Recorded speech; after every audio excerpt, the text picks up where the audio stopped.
Hello, everybody, and welcome back to the Talkin Knights Podcast. With you, as always, is your host, Dalton Koller, and my special guest on this episode is Blake Myers. Blake, how you doing today? I'm doing well, man. Thanks for having me. Of course, no problem. All right, so on this one, all we're going to be doing is going back and looking at the team schedule as well as the team stats and the individual player stats. From your standpoint, how do you think the season went for you or just the team in general? How was your experience with last year's season? I mean, personally, I don't think I had the best season, but a lot of our guys stepped up when we needed them. I mean, especially we got freshman Cameron Smiley last year who stepped up at catcher, which was a big need for us, losing Stephen Armstrong from years prior. We just had a lot of guys step up out of nowhere. I think one of the biggest step-ups again was also Nate Wise. Really a stud shortstop for us now and a key piece to our ESAC Championship team. All right, so yes, that's very true. We did have a lot of guys step up, not even just guys that were freshmen incoming players, but also had a couple people that were returning, but they kind of stepped into that leader kind of role. For example, Boyer had a terrific year. We had Xavier, who missed our freshman year due to some personal issues, but he came back and was the ace of the staff, was absolutely phenomenal. The first half was kind of rough, but it was rough for everyone. But the second half, like down the stretch, Xavier was lights out. Pretty much every single time he took the mound, he was incredible. We also had a couple of guys like Adam Hoover, who filled his role very well. We had other guys. We had Gabe Kaufman, who slid into the right field spot very well and swung the bat very well. Owen Zell, of course, was our lockdown leadoff guy, pretty much getting on base lead off the games like 9 times out of 10. We had Alex Lilia, who pretty solid on the mound. He took over the left field role, which me personally I was not expecting, but he did a very good job. So just we definitely had a lot of key pieces as to why we were ESAC champions last year. Yeah, dude, for sure. One thing I gotta mention is the resiliency of Alex. I mean, it didn't work out pitching wise, but when he came back and played left field, he was a great defender and he really swung the bat well. I believe he batted over 300 last season. Had that big home run at FNB, that line drive, that wall scraper. But he played a really big key role to where we got last season. Yeah, we'll get into Alex a little bit later when we break down the player stats. But right now, what we're gonna do is I'm just going to scroll through the schedule from last year, and we're just basically going to very lightly go down game by game and just try and remember because we obviously don't have video recording for all of these, so we can't go back and watch it. Yep. Plus, that would take entirely too long. So we're just going to go look at the games, remember what we can, and just how they went. So the first one, we started out early February. Was extremely cold. We were playing at Frederick Community College. We were playing against Hood College, which is an NCAA D3 team, and they were definitely a good team, but they were beatable. But the thing was, to me, as the reason why we struggled so poorly is because that game we played against Hood was only like the second or third time we had been outside playing on a field together. So that definitely was kind of the reason why we didn't really have that good of a game. Yeah, doubleheader at Hood. It was a rough day. I mean, just for everybody. We dug ourselves a deep hole early. Alex couldn't really find the control on the mound. Hunter Finke was struggling behind the backstop to, cradle some of these balls, and it was just rough. I mean, you look at it, and we really dug ourselves a hole early, and that's why the final score result was 14-3.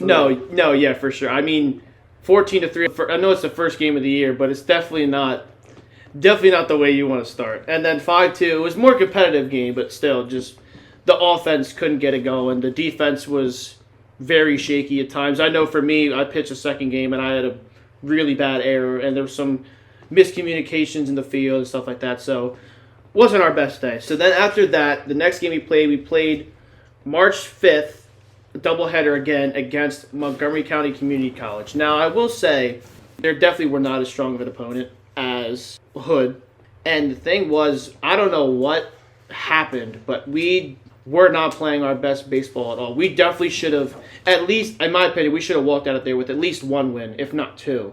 And the fact that we got outscored 15-5 against them, I mean, that's just, again, it's still only our third and fourth games of the year, but it's not exactly ideal for how good we ended up being. Yeah, just speaking to that Montgomery County Community College game, those were some rough games for us. They brought out one of their best pitchers in the first game. I don't know if you remember. He had a good pitch mix and he was really dealing. And in the first game, I mean, again, it's cold. We're just figuring out things for the season. Again, this is probably only like our 5th or 6th time at this point. Probably outside playing as a team, really figuring out the team chemistry. And the second game, again, it was just rough. They kind of put on more of an offensive onslaught than we expected them to do. I mean, I can say this: we normally look at teams before we get there and scout them and do what we can do with the information provided.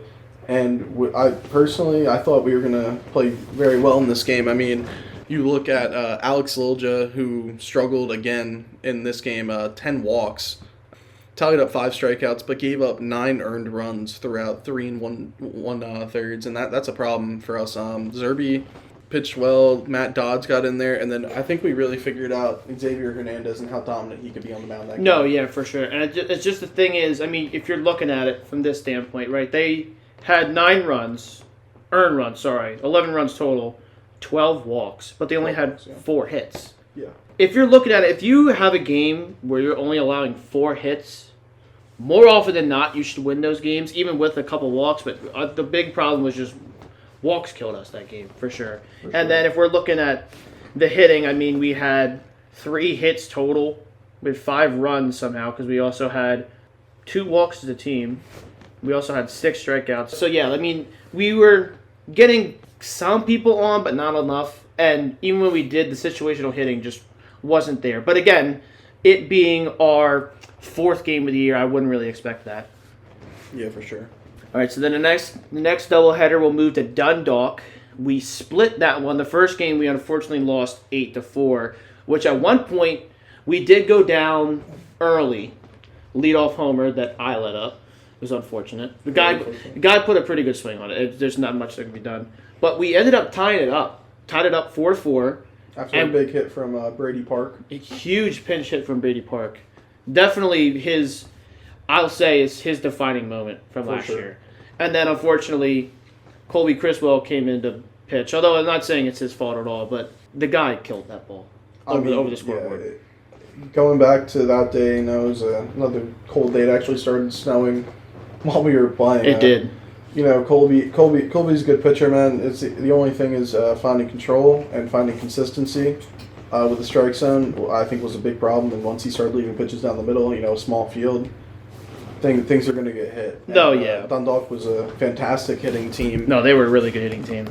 Dalton, towed the rubber to start the game, and then we went into Colby Criswell, who ended up giving 4 runs. They both got 4 runs, and then Colton Zerby really shut it down with 2 1/3. Well, you look at their starting pitcher, 5 innings, 4 hits, 2 runs, 7 strikeouts, only 1 walk. So that's definitely a big difference. And we're seeing from a lot of these games is just the fact that to start the year, our opponents stayed out of the walk trouble versus us. We were getting into a good bit of walk trouble. Yeah, for sure.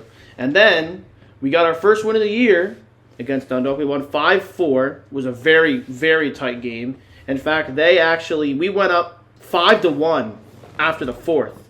And then the 5th inning rolled around. They scored 2 in the bottom half of the 5th.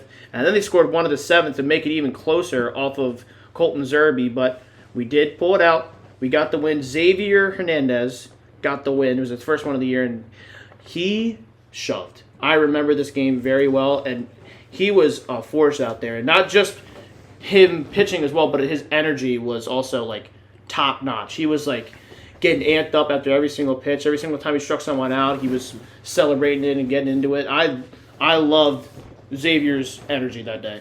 Yeah, Xavier, just like Dalton said, he shoved. I mean, a pretty good stat line, but I don't even think that tells the full story to what happened that day. I mean, we were 0-4, kind of lost, trying to find an identity, and Xavier really kept us out of the walk column, obviously, and you could see that made a huge difference.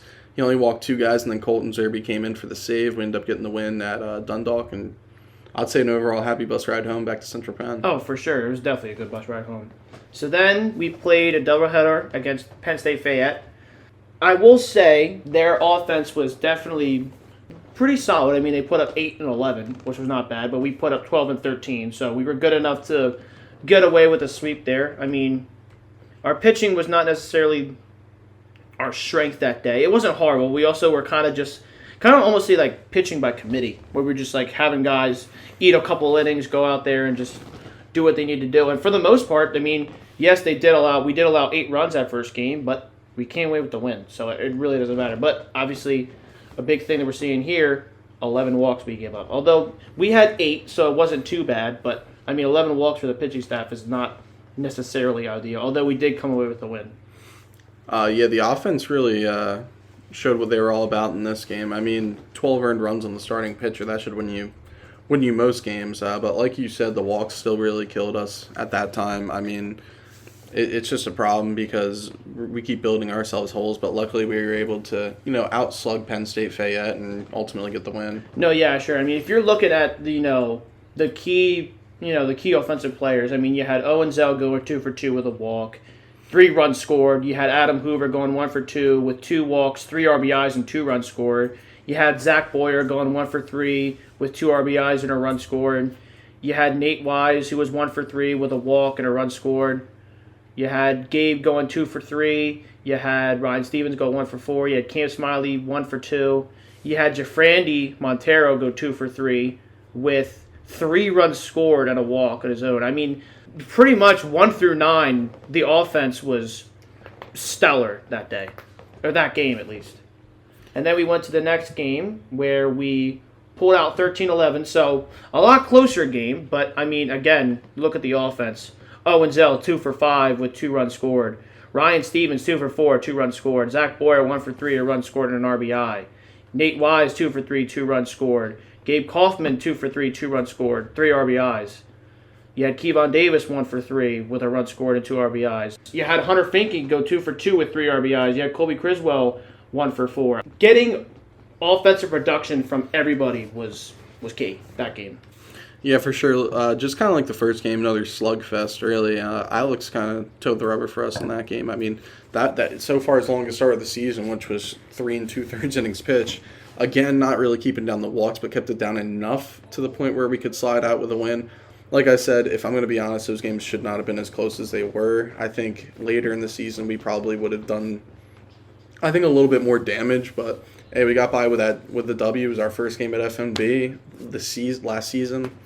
Yeah. But no, yeah, for wins. sure. Yeah, especially because Alex only allowed 1 hit, too. Yes. So, I mean, again, it's enough to get the win. Then we went against Albright, 17-8 loss. I mean, let's just call it what it is. Albright's, they were the better team that day. And I know we did, we were kind of playing some of our reserves. But, I mean, to start, we actually had most, if not all, of our starters.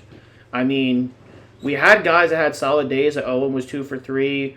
Adam Hoover was 2 for 2. Zach Boyer was 2 for 4. Nate Wise was 2 for 4. Gabe was 2 for 4. Alex was 2 for 4. He started in the field that day. I mean, so the offense was there. Cam was 1 for 2. I mean, we had guys that had pretty good days, but I think it was just the problem was, again, kind of the thing that had been bugging us all year long up to that point was the pitching and the walks. I mean, Kozer only had 2 walks, but I also do remember he had some hit by pitches that game as well. You had Jordan Spatafor that came in relief who had 4 walks. You had Anderson Bridwell who came in 2 walks and allowed 3 runs, so it was unfortunate. It was not his best outing. Zach Hafner was, honestly, looking at this, was probably our best pitcher, and even then he kind of struggled as well. I mean, 2 innings, 4 hits, 1 run, which is not horrible. And then you had Dylan Youngins who came in for an inning. But just speak to the fact about how, I would say, all things considered, in a 9-inning game, 8 runs should usually be enough to get you the win, but unfortunately it just couldn't get us the win that day. Yeah, another game where walks killed us. I mean, like Dalton said, I don't think we really had a plan with the pitching going into this game. I think we kind of just threw something out there and kind of threw it out by committee. Coase got his first start. I believe that was his first start. Not what you're looking for, but you'll see later in this podcast that he really picked it up towards the end of the year and really started to show his true colors. No, especially because we jumped out to a 4-0 lead in the top of the first, yes. And it kind of all fell apart fizzled. from there. Yeah. All right, so then we went to a doubleheader against College of Southern Maryland at FMB, and I will say First game we lost 5-4. Second game we lost 15-4. I'm not even gonna speak on the second game because that was just a complete, utter domination. I mean, if I'm looking at the box score, I mean, the offense wasn't horrible, but it wasn't ideal. And again, it was just we had kind of run out of pitching at that point in terms of like having an actual like starting pitcher going out there because I had pitched the first game. Xavier came in to close. I mean, Coase had just pitched against Albright, so he was not available. We had to throw Zerby out there, and I will say, although if you look at the stat line, he did give up a good bit of runs, but he ate up some innings, which was key. But I mean, then you had Harvey come in, who did not have that good of an outing. You had Colby Criswell, same thing. Matt Dodds in the one inning he came in to pitch, he did pretty solid. But I mean, this second game was just one to forget. Certainly, yeah. That scored runs late on us, and it was actually a close game. If you remember, we were up 42 in that game for a while. It was a close game, and then they came back and beat us pretty good there. And then I'll speak more about the first game because I can remember it a little bit more because I pitched in it. We had a lead on them for a large majority of the game. I mean, we were leading 4-3 up until the top of the seventh. I mean, we had been winning 4-2 after the first. Then the third, they scored a run, but literally 4, 5, 6, both teams couldn't get anything done offensively. And I remember being somewhat frustrated because I wasn't certain that I should have been pulled out of the game because I had, I was up there in pitch count, I'll admit it. But, I mean, I had figured them out. I had held them at bay since the third inning. They were not being able to do anything against me. And even, I remember the sixth inning, I got into a little bit of trouble, but I still got out of the inning relatively easily. So, I was kind of upset at the decision, although Xavier came in and he did not have one of his strongest outings, but I don't blame him. He was put into a spot where he's not really a reliever. He's a starter mainly. And if he's having to come into a spot like that where you're only up one against a very good hitting team like College of Southern Maryland, that's tough. I mean, I can't imagine that he was expected to come in there. I can't imagine. Yeah, you getting taken out was certainly a head scratcher a little bit, but hey, that's the way it goes sometimes. That's just the way it happens, and it was probably best at the time with your pitch count. No, yeah, for sure. But yeah, Xavier came in, gave up the lead. Certain things didn't fall our way with the umpires, and then that's the result you're going to get, really. No, yeah, tough loss for sure. No, yeah, it's kind of just like that's the risk you take as a manager, and obviously hindsight 2020, but it is what it is. Now, we had a little bit of a break. This is around spring break. We traveled down to Virginia to face Christian Dom, and we destroyed them 20-3. Like it wasn't even close. Like we dominated them. Like there's no other way of putting it. We dominated them. Yeah, for sure. I mean, it was a crazy game. I mean, a lot of guys are hitting home runs on the small fences. And I think we came in a little bit with a chip on our shoulder after they canceled those couple games on us in Virginia. But yeah, we got the job done. We did it big. So then we moved to Garrett College, coming home from Christian Dom. We got swept 11-0, and then 4-1. I pitched in the first game 4-1, and it wasn't my strongest outing. But I mean, when I came out, we were only down 2-1. So I mean, the situational hitting was not there, and their starting pitcher was very solid. Yep. And then the second game, I mean, offense again, their pitching was very solid, and Alex did not have his best outing either. He was very wild. He started out pretty solid, but then the walks started to bite him again, and then letting a lot of pass balls. They scored a lot of runs on pass balls that game. I do remember that. But so after these Garrett games, we were 4-8. Obviously, to this point, we had not reached our ceiling, and we had not been playing our best baseball. But after this is when we started to go on a roll. So do you remember being in this spot thinking that we were going to turn it around at some point? Honestly, my morale was kind of low when it goes to the success of the team. It didn't feel like we were going to find an identity, and we were trying different things. We trying everything really, from lineup to who's pitching. But you gotta still have faith, and that's what ended up happening. We ended up turning it around big time. You're about to see that. So then we played Williamson Trade at home, and I'm just going to be honest. Williamson Trade, they're in our conference. They're a college baseball team, so you have to respect them to a certain degree. But I feel bad because they don't always have good teams. Because we also just learned that that every single person that attends that school has to play a sport, whether they've played a sport or not. Yeah, I have friends there that have told me that you have to play sport if you go there. Like I said, it's not the cream of the crop with baseball talent, but hey, they certainly put their best foot forward. Yeah, and I mean, like Dalton was saying, I mean, still a conference opponent, still a college baseball team. You got to take them very seriously. And I feel like to an extent, yeah, we certainly do coach and make sure we're prepared for those games, even though maybe the opponent might feel or look lesser than us.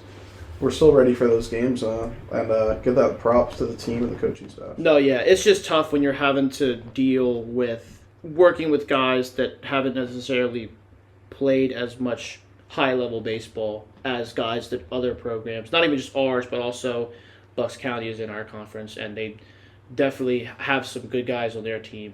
And you're having to play other guys on your other teams on your schedule where like you know their guys have played more high level baseball than some of the guys on. So it's tough. So they do what they can and give props to them because there have been a couple times where we have played them in the past, and I know other teams have played them in the past, but they've actually put up pretty solid efforts, all things considered.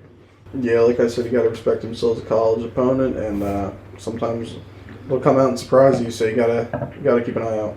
All right, so then after that, we moved to the April games.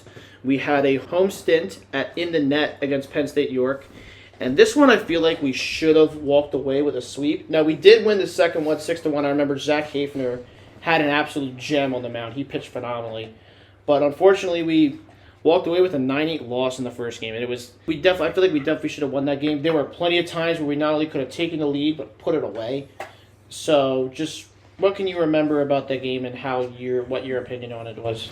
Yeah, both games Penn State York played us pretty well, to be honest with you. In that first one in the net, they beat us 9-8. It was more of a slugfest. We were hitting home runs, they were hitting home runs. Balls were flying out of the park. But the second one, like Dalton said, Zachary Hafner really had a great day on the mound and kept them to one run. So we got away with a victory there, and then we're going to head into Bucks County here. Yeah, so when we moved into Bucks County, both games were most season 5 innings. Mm-hmm. I pitched the first game, and no beating around the bush, no sugarcoating it. I got destroyed. I got crushed. I mean, we lost 10-0. I'm pretty sure I allowed up at least 8 of those, and I think in like an inning and a third. Although they don't show our stats, so unfortunately I can't confirm that, but I mean, I do remember the fact that I came out, and not to say I didn't feel good. I felt ready. I felt like I was going to do a lot better than I did, but I think I allowed 8 runs, and I think I might have gotten like 2 outs, if that. Yeah, there's not much to say about these 2 games, obviously, No. from us because we play for the team, we were there. But yeah, it wasn't a great day for us. I mean, I felt like we were starting to figure things out, and then we go into a big conference game on the road like this, and we blow 2 games. So yeah, definitely not what you're looking for here, but not at all. We would get it rolling. All right, so then after that, we had another doubleheader against Penn State York at their place. We lost the first game 5-4, but it was a very competitive game, and once again, definitely had times where we could have put it away, but they did play us very well, and they got away with the win. But the second game, we did win 8-3, much better. And that win right there was the start of something historic. Not even just for our school, but also USCAA in general. I mean, so we beat Penn State York 8-3. We then beat Penn State Brandywine in a 9-inning game 6-5. We then swept Williamson Trade 13-2, 8-4. We then swept Christian Dom at home 8-0, 4-3. We then swept Penn State Scranton in a doubleheader 18-2 and 8-5. We then beat Penn State Wilkes-Barre 9-5 and 14-5, and that was our senior night game. And then we had a doubleheader against College of Southern Maryland, and we won the first game, so 9-6. So if you're keeping track at home, that is 11 straight wins. Something that hasn't happened in this school's history. At the time, was the longest win streak in all of collegiate baseball at any level. And it was like playing on a different level. Like it was dominance on a different level. Like it seemed like every single time we showed up to the field, we had the feeling that we weren't just going to beat them guys, we were going to sweep them. Yeah, I think after the Brandywine game, especially where Wyatt Kozer had a great game, really pitched his tail off and ended up getting the dub on the road on Penn State Brandywine's senior night, which was pretty cool. I think that really helped us find an identity and to mention what Dalton was saying, the schedule strength really eased up for us in the middle of the season, and especially towards this 10-game win streak. But not to take anything away for the historics, this was great to be a part of. We found a new confidence, and we figured out what we need to do to get the win, and that changed the season. No, yeah, for sure. And then after that, the 11-game, win streak we had. Unfortunately, we did drop the second game against Southern Maryland, but again, they were a very solid team. And for most of that game, we had the lead, and we're doing pretty well. I remember I was starting that game, and when I came in to pitch the bottom of the sixth, that was an instance where I thought I maybe should have been taken out of the game because we were up 6-5. I was starting to myself feel signs of fatigue. Like I was definitely starting to get tired. At that point, I didn't have my best stuff, but I was doing what I could to keep us in the game. And at that point, I was doing my job at 6-5. And then, of course, I probably looking back on it, I wish I would have gone up to either Coach Stern or Coach Zach and say, I'm done. I can't keep another one. There's no point in me going out there, especially when you have capable guys out there in the bullpen that can go and give you one more inning so we can get out of here with a win. And it was just, again, roll the dice. Unfortunately, it didn't work out. And we lost the win streak, but still competed against a very solid team in the College of Southern Maryland. Yeah, College of Southern Maryland got those two against us. I think us beating them in the first game kind of started to prove something because I believe College of Southern Maryland's kind of up there on one of our harder opponents from last year, and we got a win against them in the second game. Like Dalton was saying in the first game, a little bit of some head-scratching moments, but hey, you got to do what you got to do, and just didn't shake out our way. All right, so then we get to the final games of the year, and one of them being the most important of the year, the ESAC Championship game against Bucks County. And to me, obviously it's the biggest win that since I've been here for our baseball team, and I think it's probably my most favorite win and probably my most favorite time I've ever had playing at Central Penn College. Like being at Central Penn College, that was definitely my most favorite game to be a part of, just for the simple fact that we had beaten a team we had never beaten before. We just simply, they weren't ready, and we wanted it more, and we took it from them. So, from your perspective, just talk about how you felt about the game and how much winning the ESAC Championship meant to you. Well, first must I say, I feel like an ESAC champion. It was a very special day from beginning to end. From pregame antics, I feel like we were pretty loose going into the game. Kind of like we don't have anything to lose and they have everything to lose type of deal. And we went in there and gave them hell. We started scoring early. We applied pressure, and they tried to claw their way back, and then Alex Little just shut the door at the end.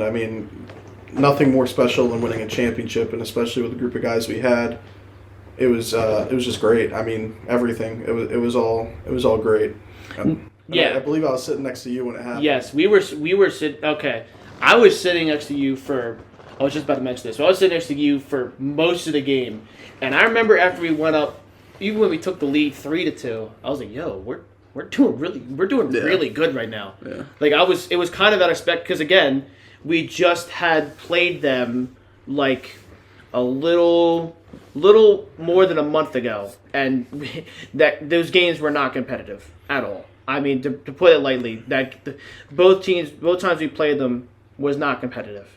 So, the fact that we went from that, where we're not even close to having a chance to winning, so we're played that well. I was looking at you and other guys on the beach, just like, dude, we're playing really well. And then when we took an even bigger lead and got insurance, I looked at you and I looked at a couple of guys, and I was like, are we about to beat Bucks County. Not saying I didn't expect it, but I was just happy that we had been playing so well. Yeah, for me personally, only winning travel ball championships is what I had in mind when the celebration started, and it was a lot more than I expected. It was great, and coming back to campus was pretty cool too. You know, just being around the group of guys that you just won a championship with, because we went to war with Bucks, and personally, since Dalton and I have been here, and since the start of the ESAC start of the ESAC, we have not been able to beat Bucks, and just to get that victory over them for the ESAC championship felt really good. For sure. All right, so we're gonna wrap it up there. Just Blake, appreciate you having on. I just want to ask your final thoughts on how you think this year we can possibly repeat, not only as ESAC champions, possibly even make an appearance in the Small College World Series, which we keep saying this is our team goal. So just give us your final thoughts on how excited you are and how ready you are for this next season to begin. Yeah, so first of all, I want to thank Dalton for having me on here. This is a great opportunity to speak about the baseball team. First of all, I want to say last year was unforgettable and special, and then going forward this year, I believe we have the talent to do that and more. I mean, obviously you said the team motto sticks to getting to the College World Series, but I think we really have what it takes to win it. For sure. And I will say, I think another big thing that is kind of like the driving force to us wanting to get there is wanting to doing it for our former teammate Angel. We definitely want to do it for him, for sure. That's definitely the big driving force. That's number one priority, first and foremost, to get it for Angel. All right, so that'll be the end of this podcast. Stick around, and we will do one more episode. I will have one more special guest on, and we're going to be talking about the guys we expect to be on the roster and what roles they will be fulfilling. Stay tuned.